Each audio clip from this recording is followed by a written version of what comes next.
Good afternoon. Little weather preview for Sunday. About that time of year. Chance of rain every day.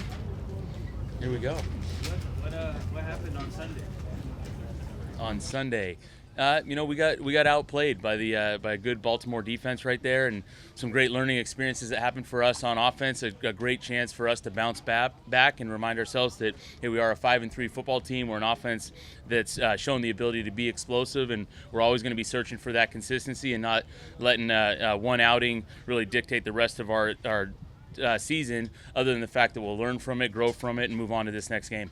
When we talked to Evan Brown earlier today, he said in his experience, it's that first down with any team that he's been on that helps get things going with the run game in particular. Mm-hmm. Has that been your experience as well? Yeah, I think, anytime you get a chance to start fast within a game, it's a great thing. I know in the Cleveland game we had that opportunity, but we've also had games where we've had, maybe a 3-and-out to start the game, and then we've been able to bounce back on the next drive and get things going. But really that early first quarter effectiveness, being able to marry the run and the pass, play a balanced football game, execute on third down, all the things that we know we want to emphasize, having those things come to fruition in the first quarter obviously sets things up for the course of the game right there.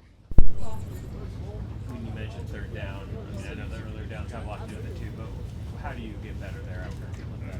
I think after, going against a tough defense, it did a nice job on really all three levels of the defense, and we didn't execute at a high enough level there.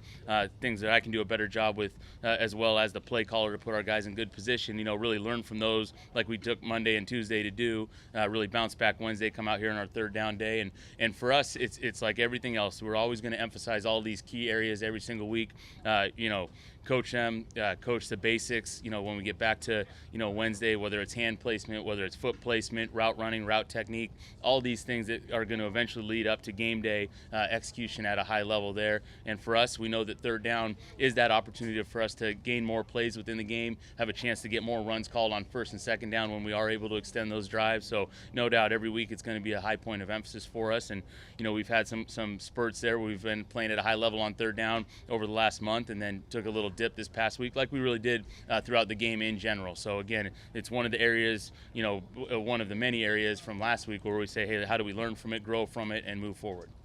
How did you assess Geno's play in that game? Yeah, I think in this past game there, I think once, when you get to some of those key situations there, we know obviously doing a great job of taking care of the ball is a priority. But then, starting with me and then going through the rest of our team, that clear communication, that clarity, so that everyone's in this together, that we're all helping the quarterback. And I know Geno is the guy that's got the ball in his hand last on every one of those throws. But there's a lot of things that go into it, a lot of things that we can be better around him to help him in his success, things that we've done in the past and things that we know that we can do moving forward. What do you make of how much more productive Geno in the passing game has been on play action plays compared to like pure drop back? Yeah, I think anytime you have a chance where, you have the threat of the run or the pass, I'm a big believer in the play action game, in our keepers. It's been stuff that has been successful for us. And so you're making the defense really honor, multiple layers of a play, different than in some of those known passing situations where those D linemen especially can pin their ears back, get the pass rush going. So as long as we can live in more of those scenarios, we're going to be a better offense for that, and it's going to be the goal of each game.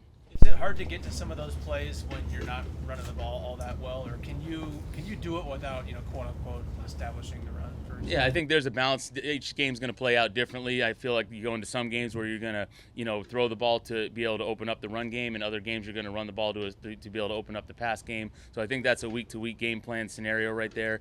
And I think the main thing that comes back to is some of the situational things like the third down areas where extending drives, the ability to stay on the field, will allow more calls, more opportunities to get the mix of the runs and the play action pass game going, more snaps throughout the course of the game.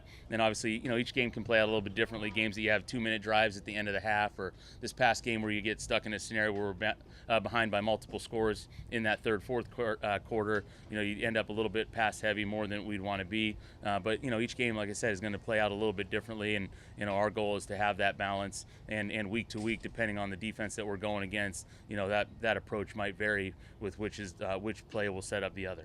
Conventional Washington on defense, obviously they changed up front with trades, but what do you see overall? Yeah, I think they do a great job. Another great front, right? Starting up front right there with Allen and Payne. Inside out. They're built strong and ready to rush the passer, stop the run. They create negative plays, create turnovers. With that chaos that's like I said, all started inside, and then it works their way to the back end of the defense right there, where they got multiple good players there. Fuller's been there a long time, playing at a high level. So they present a lot of different problems. Again, another week of varied coverages, varied blitz packages there. Coach Del Rio does a great job of really playing great fundamental defense, but then also mixing and matching some of the exotic pressures or some of the things that might come into play on those known passing situations. So for us, it'll be a game of great execution, which all is going to start with our communication, from myself to the players with each other, and then leading to the results on the field. The conventional thinking, Shane, is back on the play action, is that you have to establish the run for the play action to work so that they'll honor it. In your studies, have you found you can do play action effectively without a run game? That you can do cart before the horse? Yeah, absolutely. I think it just depends on the style of defense that you're playing against. I think the threat of the run or having great technique up front, really having that true marriage where from the defensive standpoint there, they can't tell the difference between is this a run, is this a pass, based on stuff that we're trying to marry up. So like I said, I think week to week, I think there's definitely circumstances where you could be playing an aggressive front seven that's going to allow you to have play action open early. Other weeks they might be playing things deep to short, where the run game might be the thing to establish before you can expect to get beyond that second level. We hear we need to help Geno. Is that one way play action can be a help? Yeah, I think that's one way. I think the main thing is just remind ourselves there's 10 other guys on the field, there's coaches that are helping, so we're all in this together, and I think Geno's done a great job of being accountable, coming out every day, leading the guys, talking through any of the issues that come up within the game. And I think, like I said, it's a team game. There's a lot of other people that are involved in it, and Geno's done a great job of being a leader, being accountable, and then we're all in this together to help him and to help our team, our offense, get to where we want to be.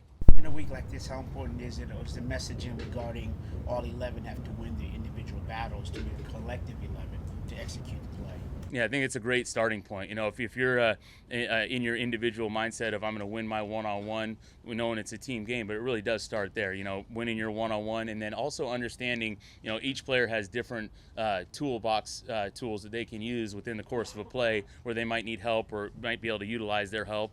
And so I think starting with winning one-on-one battles, but then also understanding the structure of the defense, understanding the different tools that players can utilize to get help if there's any sort of stunts or any different things in route running, or really applies to all the team right there. So I think we can do a good job of utilizing our individual matchups, but then also that communication where guys are working well together, and then, that's the key to bringing together that successful offense, is getting all 11 on the same page every single snap.